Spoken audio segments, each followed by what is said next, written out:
एक गांव के अंदर 5 दोस्त रहा करते हैं। दोस्तों, इनमें से एक दोस्त की शादी हो जाती है और जो उसकी पत्नी होती है बहुत ही ज़्यादा सुंदर होती है।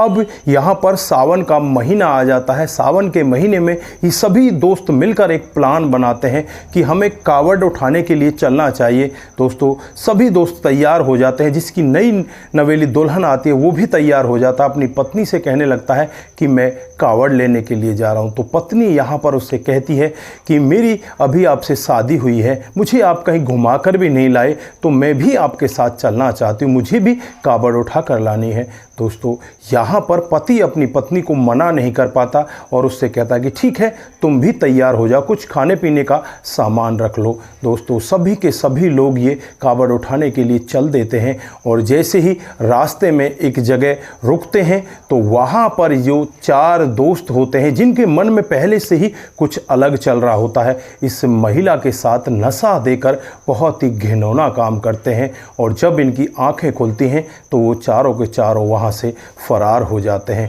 दोस्तों, उसके बाद जो यहाँ पर होता है कभी किसी ने कल्पना भी नहीं की थी। अगर आप लोग भी पूरे मामले को डिटेल से जानना चाहते हैं तो वीडियो को जरा सा भी स्किप ना करें, लास्ट तक वीडियो को जरूर देखिएगा। दोस्तों, आगे बढ़ने से पहले हमारी वही रिक्वेस्ट कि जो हमारे चैनल के साथ नए हैं कृपया करके चैनल को फॉलो कर लें, बेल आइकन को जरूर प्रेस करें। नमस्कार, जय हिंद। आप देख रहे हैं APH न्यूज राहुल रावत के साथ। दोस्तों, आज की जो हकीकत की घटना आप लोगों को बताने जा रहा हूं, झारखंड में एक जिला पड़ता है गढ़वा जिला और इसी के एक गांव की हकीकत की घटना है। यहां पर गोलू नाम का एक इकलौता बेटा जो अपने घर परिवार में अपने माता पिता के साथ बड़े आराम से रहा करता है। जो इसके पिताजी होते हैं वो फ़िलहाल रिटायर हो चुके हैं, एक टीचर होते हैं। दोस्तों, अब उनकी जो पेंशन है वो लगभग 38 से 40 हज़ार के बीच में आया करती। जो गोलू होता है बस वो अपने यार दोस्तों के साथ मौज मस्ती किया करता, वो ज़रा सा भी कमाने के लिए ध्यान नहीं देता। उसके जो पिता होते हैं वो सोचने लगते हैं कि पता नहीं बेटे को हो क्या गया है। बेटे को बार बार कहते कि बेटा कुछ कर ले, मैं कब तक तुम्हें पालता रहूँगा और कल को मैं नहीं रहा तो तुम क्या करोगे। दोस्तों, यहाँ पर बेटा अपने पिता की बात पर जरा सा भी ध्यान नहीं देता। अब पिता को लगने लगता है कि इसकी शादी कर देनी चाहिए, शादी करने के बाद कुछ जिम्मेवारियों का बोझ इसके ऊपर आ जाएगा। दोस्तों, होता भी कुछ ऐसा ही है। इसकी पड़ोस के ही गांव में देखकर एक सुंदर लड़की जिसका नाम सुधा होता है उसके साथ शादी तय कर दी जाती है और शादी बड़ी धूमधाम से होती है। इसके 4 दोस्त होते हैं, चारों के चारों दोस्त यहाँ पर अपने दोस्त की शादी में बड़ा ही काम करते हैं और जब दुल्हन को वो देखते हैं तो बस देखते ही रह जाते हैं। उन चारों की लार टपकने लगती है। वो सोचने लगते हैं कि यार हमारी भी ऐसी शादी होनी चाहिए, हमारी भी ऐसी बहू आनी चाहिए। दोस्तों, उन चारों के मन में कुछ और ही चलने लगता है। दोस्तों, धीरे धीरे थोड़ा समय और बीतता है, सावन का महीना आ जाता है और सावन के महीने में ये चारों लोग प्लान बनाने लगते हैं क्यों ना कावड़ उठाने के लिए हमें चलना चाहिए। हमें ये चारों के चारों अपने मन में सोचने लगते हैं कि क्यों ना अब हमें कावड़ उठाने के लिए चलना चाहिए। दोस्तों, जो 5वां दोस्त होता है गोलू, उससे भी कहा जाता है कि हम लोग कावड़ उठाने के लिए चल रहे हैं, आपको भी चलना होगा। तो यहाँ पर गोलू भी तैयार हो जाता है। गोलू कहता है कि ठीक है, मैं तुम्हारे साथ चलने के लिए तैयार हूँ। एक डेट निश्चित कर दी जाती है, उस डेट को ये सभी लोग तैयार हो जाते हैं। ये गोलू अपनी पत्नी से कहता है कि मैं कावड़ उठाने के लिए जा रहा हूँ। तो यहाँ पर पत्नी कहती है कि तुम जरा सा भी मेरा ख्याल नहीं रखते, तुम्हें पता है कि आज तक तुमने मुझे कहीं भी नहीं घुमाया, शादी को इतने दिन हो चुके हैं, आज तक हम लोग कहीं भी बाहर घूमने के लिए नहीं गए, मैं भी तुम्हारे साथ चलना चाहती हूँ। यहाँ पर गोलू 1-2 बार तो मना करता है लेकिन पत्नी की जिद के आगे वो भी टूट जाता है। कहता है कि ठीक है, तुम भी तैयार हो जाओ, अपना सामान पैक कर लो। दोस्तों, उसके बाद अगले दिन 10 से 10:30 बजे ये सभी के सभी लोग तैयार हो जाते हैं, जिसमें 4 दोस्त और पति पत्नी ये सभी के सभी वहाँ से निकलने लगते हैं। दोस्तों, जैसे ही जहाँ से जल उठता है उससे करीब करीब 10 किलोमीटर दूरी पर वहाँ से आगे ने पैदल जाना होता है। अब यहाँ पर ये पैदल चलने लगते हैं और बीच में एक जगह ऐसी आती है जहाँ पर जंगल होता है, सुनसान जंगल होता है। वहाँ पर एक पुल के नीचे कुछ कावड़िए आराम कर रहे होते हैं। जैसे ही ये लोग वहाँ पर पहुँचते हैं तो वो कावड़िए वहाँ से आगे चल देते हैं। शाम को करीब 7 बजे का वक्त रहा होगा। ये घर से कुछ खाना पीना भी साथ में लेकर गए थे और यहाँ जो पत्नी होती है सुधा, वो कहने लगती है कि थोड़ी देर हमें यहीं आराम करना करना है और कुछ खा पी कर तब आगे चलेंगे। तो यहाँ पर ये सभी लोग रुक जाते हैं। जो गोलू होता है उसे पहले ही भांग पिला दी जाती है, वो भांग के नशे में झूम रहा होता है दोस्तों। अब यहाँ पर जब खाना पीना किया जाता है तो दो दोस्त होते हैं, वो एक कोल्ड ड्रिंक लेकर आते हैं और उस कोल्ड ड्रिंक में पहले ही नशे की दवा मिला देते हैं दोस्तों। यहाँ पर इस पत्नी को पिलाई जाती है, गोलू को और कोल्ड ड्रिंक पिला दी जाती है। तो ये दोनों के दोनों बहुत ही ज़्यादा नशे में हो जाते हैं और इनकी आंखें वहीं पर लगने लगती है। रात को करीब 1:30 बजे का वक्त होता है जब इन चारों दोस्तों के मंसूबे जागने लगते हैं। ये चारों दोस्त उठते हैं और उठकर देखते हैं कि गोलू को कहीं गोलू जग तो नहीं रहा। गोलू बेसुध अवस्था में पड़ा होता है। इसकी जो पत्नी होती है वो भी बेसुध सी ही अवस्था में पड़ी होती है दोस्तों। अब यहाँ पर पत्नी के साथ ये गलत करने लगते हैं। पत्नी की आंखें तो खुली होती हैं लेकिन उसका शरीर उसका साथ नहीं दे रहा होता, ना तो उसकी आवाज़ निकल पाती है, ना ही उसके हाथ पैर काम कर रहे थे। ये चारों के चारों दरिंदे दोस्त लगातार नई नवेली दुल्हन के साथ घिनौना काम कर रहे हैं दोस्तों।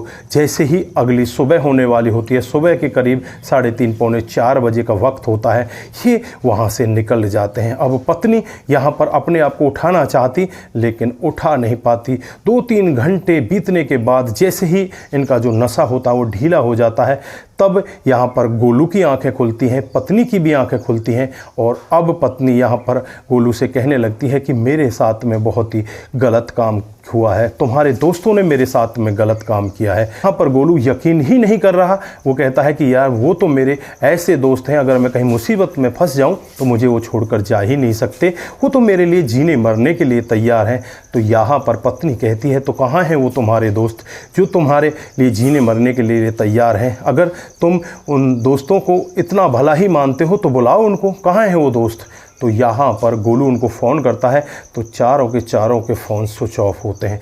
अब गोलू की भी समझ में आने लगता है कि वाकई में ही इन्होंने मेरी पत्नी के साथ गलत किया है दोस्तों। अब यहाँ पर जो पत्नी होती है वो कहने लगती है कि मैं अब नज़दीकी पुलिस स्टेशन में जा रही हूँ और वहाँ इनके खिलाफ़ मामला दर्ज कराऊँगी। तुम भी इनका विश्वास नहीं कर रहे, तुम्हारे खिलाफ़ भी मैं मामला दर्ज करवाऊँगी क्योंकि तुम भी मेरे पति के योग्य हो ही नहीं दोस्तों। अब यहाँ पर गोलू की समझ में आ जाता, उसका जैसे जैसे नशा ढीला होता है वो कहता है कि इन दोस्तों को तो मैं देख लूँगा, अभी हमें इनके खिलाफ़ कोई कार्रवाई नहीं करनी, मैं इनको इस दुनिया से विदा कर दूँगा, मैं इनको रास्ते से ही हटा देना चाहता हूँ दोस्तों। अब यहाँ पर ये दोनों के दोनों बहुत ही ज़्यादा परेशान हो जाते हैं। इनका मन ही नहीं लग रहा कि ये आगे जाए कि पीछे जाए, ये करें तो क्या करें। वहाँ बैठकर सोचने लगते हैं, दोनों की आंखों में आंसू होते हैं। काफ़ी देर तक ये रोते रहते हैं। रोते रोते फिर इनके दिमाग में एक बात आती है कि अब यहाँ पर भोलेनाथ के हाथ जोड़कर वापस चलना चाहिए क्योंकि हमारे साथ में बहुत ही गलत हुआ है दोस्तों। ये दोनों के दोनों वापस घर आ जाते हैं। घर वाले इनको देखकर एक बार के लिए बहुत ज़्यादा हैरान हो जाते हैं कि ये दोनों के दोनों कावड़ उठाने के लिए गए थे लेकिन ये ऐसे कैसे वापस आ गए और यहाँ पर इसके दोस्त कहाँ हैं। तो घर वाले इनसे पूछने का यत्न करते हैं, ये कुछ भी किसी को नहीं बताते, चुपचाप रहते हैं। फिर यहाँ पर जो पिता होता है, पिता अपनी जो पत्नी होती है उससे कहने लगता है कि बहू को जाकर पूछो कि मामला हुआ क्या है। फिर यहाँ पर बहू से उसकी सास पूछने लगती है। काफ़ी देर तक तो वो चुपचाप रहती है लेकिन काफ़ी देर के बाद वो भी टूट जाती है। टूट कर पूरी कहानी डिटेल से अपनी सास को बताती है।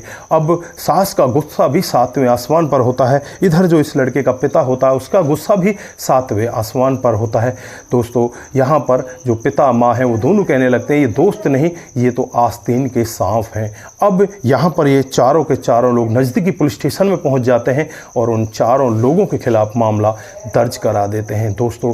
पुलिस यहाँ पर अपनी जाँच पड़ताल में लग जाती है। इन चारों के मोबाइल स्विच ऑफ होते हैं। 1 हफ्ते का समय इसी तरह से बीत जाता है। 1 हफ्ते के बाद इनमें से एक लड़के का मोबाइल ऑन होता है और पुलिस तुरंत ही उस मोबाइल की लोकेशन पर पहुंच जाती है।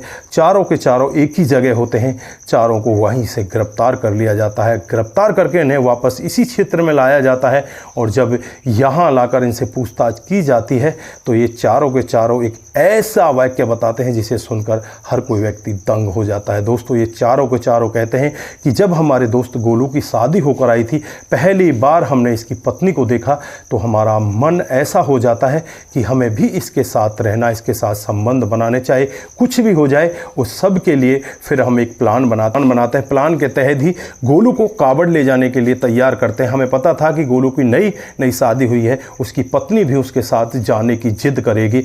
होता भी कुछ ऐसा ही है, पत्नी भी साथ जाती है और फिर रात को 1:30 बजे हम अपने मंसूबों को अंजाम दे देते हैं। दोस्तों, पुलिस जब ये पूरा मामला सुन रही होती है तो पुलिस उनकी ही तहरीर पर उन चारों के खिलाफ मामला दर्ज कर लेती है और उन्हें पकड़कर जेल के अंदर बंद कर देती है। दोस्तों, यहाँ पर इस घटनाक्रम से हमें बहुत कुछ सीखने को मिलता है कि हमें आंख बंद कर किसी के ऊपर भी इस तरह से भरोसा नहीं करना चाहिए। हम अपने दोस्तों पर भरोसा करते हैं लेकिन हर एक दोस्त भरोसे के लायक नहीं होता। दोस्तों, मैं ये नहीं कहता कि आप अपने दोस्तों पर, अपने घर वालों पर या अपने रिश्तेदारों पर विश्वास ना करें, लेकिन आंख बंद करके किसी पर भी विश्वास नहीं करना चाहिए, नहीं तो किसी के साथ भी ऐसा हादसा हो सकता है। दोस्तों, इस घटनाक्रम को आपको सुनाने का उद्देश्य सिर्फ हमारा यही है कि आप लोग जागरूक हों और ऐसे क्राइम को अपने आसपास कभी ना होने दें। आप सभी का बहुत बहुत धन्यवाद। आप इसी तरह से हमारे साथ बने रहें, इसी तरह से आप लोग हमें देखते रहें। नमस्कार, जय हिंद,